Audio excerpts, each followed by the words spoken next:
سورۃ الجن کی آیت نمبر 24۔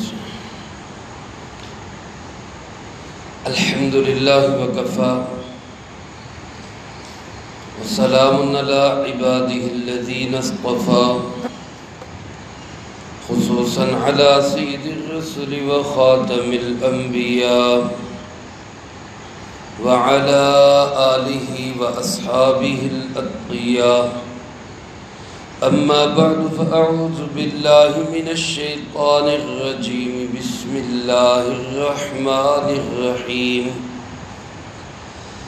حتی اذا رأوا ما یوعدون فسیعلمون من اضعف ناصرا واقل عددا۔ قل ان ادری اقریب ما توعدون ام یجعل له ربی امدا۔ عالم الغیب فلا یظہر علی غیبہ احدا الا من ارتضى من رسول فإنه يسلك من بين يديه ومن خلفه رصدا ليعلم أن قد أبلغوا رسالات ربهم وأحاط بما لديهم وأحصى كل شيء عددا۔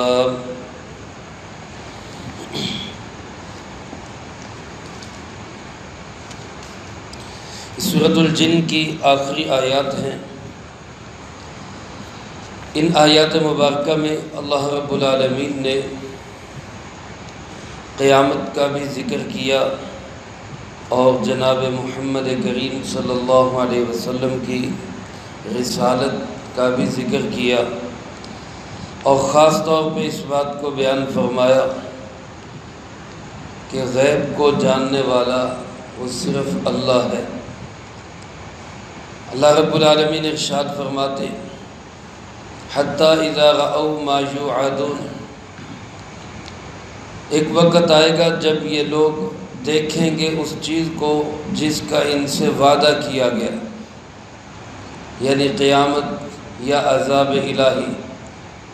جب جناب نبی پاک صلی اللہ علیہ وسلم کفار مکہ کو، مشرکین عرب کو دعوت توحید دیتے اور نہ ماننے پہ آپ صلی اللہ علیہ وسلم ان کو عذاب کی وعیدات سناتے یا قیامت کے متعلق آگاہ کرتے، تو وہ بجائے اس سے ڈرنے کے وہ کہتے یہ کب ہوگا، یہ جس سے آپ ہمیں ڈراتے ہیں قیامت آئے گی، عذاب آئے گا، یہ کب آئے گا؟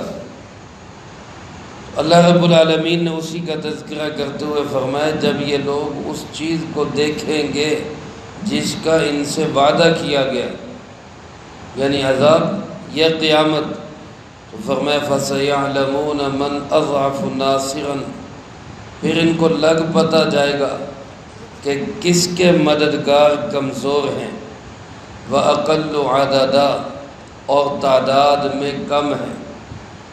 ابھی تو یہ میرے محبوب جناب محمد کریم صلی اللہ علیہ وسلم کو کہتے ہیں کہ تیرے ساتھ ہے کون، تیرا ساتھ دینے والا کون ہے، ایمان والے تھوڑے ہیں، تیرا مددگار کوئی نہیں، لیکن اللہ فرماتے جب ہماری طرف سے گرفت آئی تو پھر ان کو لگ پتہ جائے گا کہ کس کے مددگار تھوڑے ہیں اور تعداد میں کم ہیں۔ تو یقینی بات ہے کہ اللہ رب العالمین کا تو کوئی مقابلہ نہیں کر سکتا۔ آج بھی میرے عزیز دوستو بعض اوقات جب حق اور باطل کا معرکہ برپا ہوتا ہے تو حق والوں کو کہا جاتا ہے تمہارے ساتھ ہے کون، تمہاری تعداد تھوڑی ہے، تمہارا ساتھ دینے والا کوئی نہیں۔ اللہ پاک آج بھی قرآن کریم میں آج کے باطل کو بھی یہ کہتے ہیں کہ جب میری طرف سے گرفت آئے گی تو پھر تمہیں پتہ لگ جائے گا کون کمزور تھا اور کس کے ماننے والے تھوڑے تھے۔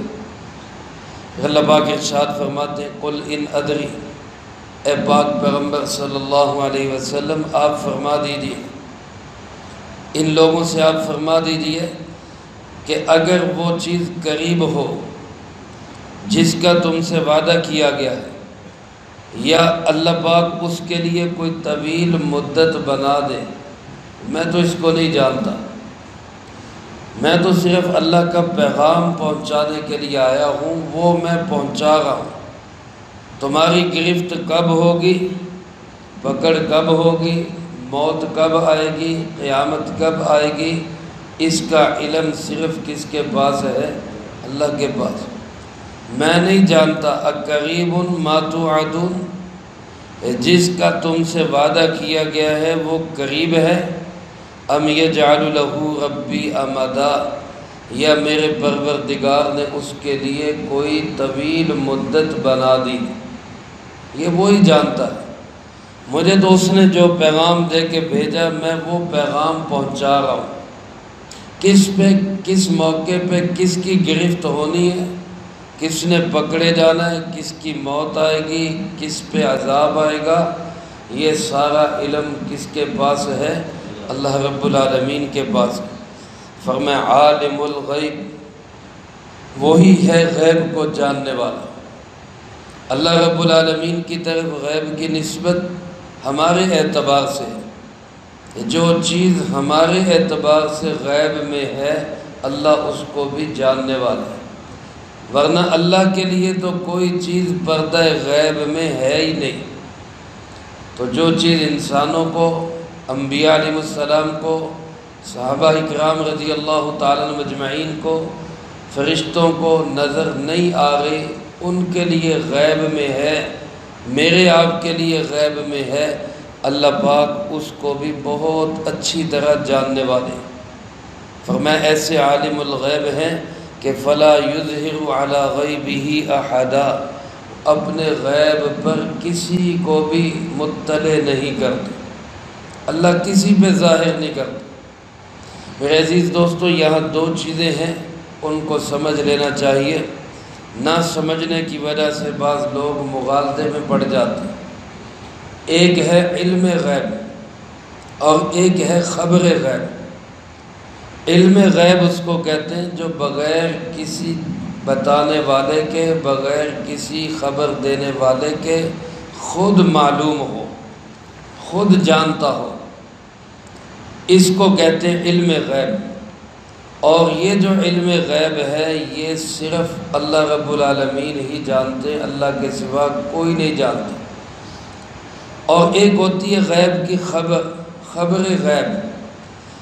غیب کی خبریں وہ انسانوں کو حاصل ہو سکتی ہیں، جیسے یہاں بیٹھے ہمارے پاس امریکہ کی خبریں ہیں، یہاں بیٹھے ہمارے پاس دوسرے شہروں کی خبریں ہیں، یہاں بیٹھے ہمارے پاس خبر ہے دیوار کے پیچھے کیا ہو رہا ہے، لیکن وہ آلات کے ذریعے، دیکھنے سے، کسی کے بتانے سے، کسی کے آگاہ کرنے سے خود بخود کوئی علم حاصل ہو جائے، ایسا علم ہو جائے کہ بغیر کسی واسطے کے غیب معلوم ہو، یہ خاص ہے صرف کس کے ساتھ؟ اللہ کے ساتھ۔ اللہ رب العالمین کے سوا غیب کو جاننے والا کوئی نہیں، یہ قرآن کریم کا واضح عقیدہ ہے۔ ہاں غیب کی خبریں وہ اللہ پاک نے اپنے برگزیدہ بندوں کو دی ہیں۔ اسی کو آگے فرمایا الا من ارتضی من رسول، مگر جس سے راضی ہو اپنے رسولوں میں سے، اس کو غیب کی خبریں دے گا۔ اور سب سے زیادہ غیب کی خبریں اللہ رب العالمین نے جناب محمد کریم صلی اللہ علیہ وسلم کو دی۔ غیب کی سب سے زیادہ خبریں آپ کے پاس ہیں، آپ نے مطلع کیا، آنے والے حالات سے آگاہ کیا۔ بعض اوقات آپ کے پاس کوئی صحابہ آئے، ان کے ساتھ جو واقعہ پیش آیا آپ نے ان کو پہلے ہی آگاہ کر دیا، جیسا کہ اسی صورت میں گزرا۔ ایک صحابی رضی اللہ تعالیٰ عنہ جن کو راستے میں جن مل گیا تھا، اور جن سے جو ملاقات ہوئی، وہ صحابی آپ کے پاس پہنچے تو آپ نے ان کے بتانے سے بھی پہلے ان کو بتا دیا کہ تمہارے ساتھ یہ واقعہ پیش آیا۔ تو یہ غیب کی خبر آپ کو کس نے دی؟ اللہ رب العالمین۔ تو جو اللہ پاک کے بتانے سے خبر حاصل ہو وہ علم غیب نہیں، وہ خبر غیب ہے۔ علم غیب صرف وہی ہے جو اللہ رب العالمین جانتے ہیں، بغیر کسی واسطے کے، بغیر کسی بتانے والے کے اللہ پاک جانتے ہیں۔ تو عالم الغیب فلا یظہر علی غیبہ احدا، وہ ایسا عالم الغیب ہے کہ اپنے غیب پہ کسی کو بھی مطلع نہیں کرتا۔ ہاں خبر غیب میں فرمایا الا من ارتضی من رسول، اپنے رسولوں میں سے جس کو پسند کرتا ہے، سارے ہی رسول پسندیدہ ہیں، برگزیدہ ہیں، اور رسول ہی اس لائق ہیں اللہ پاک غیب کی خبریں اپنے رسولوں کو عطا کرتے ہیں۔ رسول اللہ صلی اللہ علیہ وسلم کو سب سے زیادہ غیب کی خبریں دی گئی، آنے والے حالات کی بھی، قیامت تک کے حالات کی بہت ساری خبریں آپ نے بتائی، لیکن وہی علوم دیے گئے جن علوم کا نبوت کے کام سے تعلق ہے، نبی کے کام سے جن علوم کا تعلق ہے، جن علوم کا نبی علیہ السلام کے کام سے کوئی واسطہ نہیں، کوئی تعلق نہیں، ان کے متعلق اللہ پاک نے قرآن کریم میں فرمایا وَمَا عَلَّمْنَاهُ الشِّعْرَ وَمَا يَنبَغِي لَهُ، ہم نے اپنے نبی کو شعر کہنا سکھایا ہی نہیں، اور نہ ہی یہ ان کے مناسب ہے۔ شعر کا علم ہے، شعر و شاعری کا علم ہے، نجومیت کا علم ہے، کہانت ہے، اور جادوگری ہے، اور کتنے علوم ہیں جن کو دنیا والے علوم سمجھتے ہیں، لیکن رسول اللہ صلی اللہ علیہ وسلم کو ان کے متعلق اللہ پاک نے آگاہ ہی نہیں کیا بلکہ بچا کے رکھا، کیونکہ وہ نبوت کے قابل نہیں۔ عالم الغیب ہونا یہ نبی کی شان نہیں ہے، اور غیب کا عالم نہ ہونا اس سے نبی کی شان میں کوئی کمی بھی نہیں آتی۔ رسول اللہ صلی اللہ علیہ وسلم مدینہ منورہ میں تشریف لائے تو آپ نے دیکھا صحابہ کرام رضی اللہ تعالیٰ مجمعین کھجور کے پھل کے لیے ایک کام کرتے ہیں، اور وہ کام کیا کرتے ہیں کہ بعض کھجوریں صحابہ اپنے تجربے پہ جانتے تھے کہ یہ نر کھجور ہے، یہ مادہ کھجور ہے، اس سے کوئی شاخ لے کر اس دوسری کھجور کے ساتھ لگاتے ہیں۔ اس عمل کو وہ کہتے تعبیر، حمزہ کے ساتھ تعبیر، ایک علم تعبیر ہوتا ہے عین کے ساتھ، خواب کی تعبیر، یہ تعبیر ہے، کھجور کے نر کو مادہ کے ساتھ ملانا، اس سے کھجور کا پھل ہوتا تھا۔ سرکار دو عالم صلی اللہ علیہ وسلم نے سمجھا کہ یہ کوئی ان کا وہمی چیز ہے، ان کی یعنی خود ساختہ ہے، انہوں نے بنا لی، اس کی کوئی حقیقت نہیں ہے۔ آپ نے اس سے منع کر دیا، یہ نہیں کام کرنا۔ آپ نے منع کیا، صحابہ منع ہو گئے، صحابہ تو اطاعت کرنے والے تھے، انہوں نے وہ کام نہ کیا، کھجور کا پھل کم ہوا۔ تو جب آپ نے پوچھا بھئی پھل کم کیوں ہوا، تو انہوں نے بتایا دی یہ ایک عمل ہے، فطرتی چیز ہے، ایک قدرتی چیز ہے، اللہ رب العالمین نے یہ خاصہ جس طرح مخلوقات میں رکھا ہے کہ نر اور مادہ کے ملاپ سے پھل پیدا ہوتا ہے، اسی طرح درختوں میں بھی یہ رکھا ہے۔ تو سرکار دو عالم صلی اللہ علیہ وسلم نے وہاں کیا فرمایا؟ بخاری و مسلم کی روایات ہے، صحیح احادیث میں ہے، آپ نے فرمایا انتم اعلم بامور دنیاکم، اپنے دنیا کے کاموں کو تم زیادہ بہتر جانتے ہو، ایک دنیا کا کام ہے، اس کو تم بہتر سمجھتے ہو، لہذا اگر تمہیں ٹھیک لگتا ہے تو کر لو۔ تو معلوم ہوا کہ جن علوم کا نبوت کے کام سے، فکر آخرت سے، دنیا اور آخرت بنانے سے کوئی تعلق نہیں ہے، وہ علوم اللہ نے آپ کو نہیں دیے۔ اس سے معلوم ہوا کہ اللہ کے نبی کو تمام علوم کا ہونا، معلوم ہونا، یہ کوئی ضروری نہیں ہے۔ کسی علم کا اللہ کے نبی کو نہ ہونا یہ اس کی شان میں کوئی کمی نہیں ہوتی۔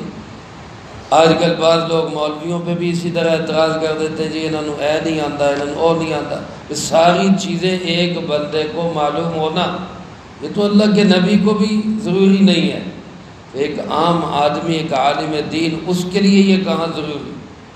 تو میرے عزیز دوستو، یہ بات ذہن میں رکھنی چاہیے، قرآن کریم کا عقیدہ ہے کہ عالم الغیب صرف کون ہے؟ اللہ رب العالمین۔ ہاں غیب کی خبریں جن کا تعلق دین کے ساتھ ہے، نبوت کے امور کے ساتھ ہے، وہ ساری خبریں سب سے زیادہ اللہ نے جناب محمد کریم صلی اللہ علیہ وسلم کو دی۔ لیکن اللہ پاک فرماتے ہیں ہم اپنے رسولوں کو غیب کی خبر دے کر، پیغام پہنچا کر، وحی دے کر، یہ نہیں کہ ہم مطمئن ہو کے بیٹھ گئے، بلکہ ہم نے اس کی حفاظت کا بھی پورا بندوبست کیا۔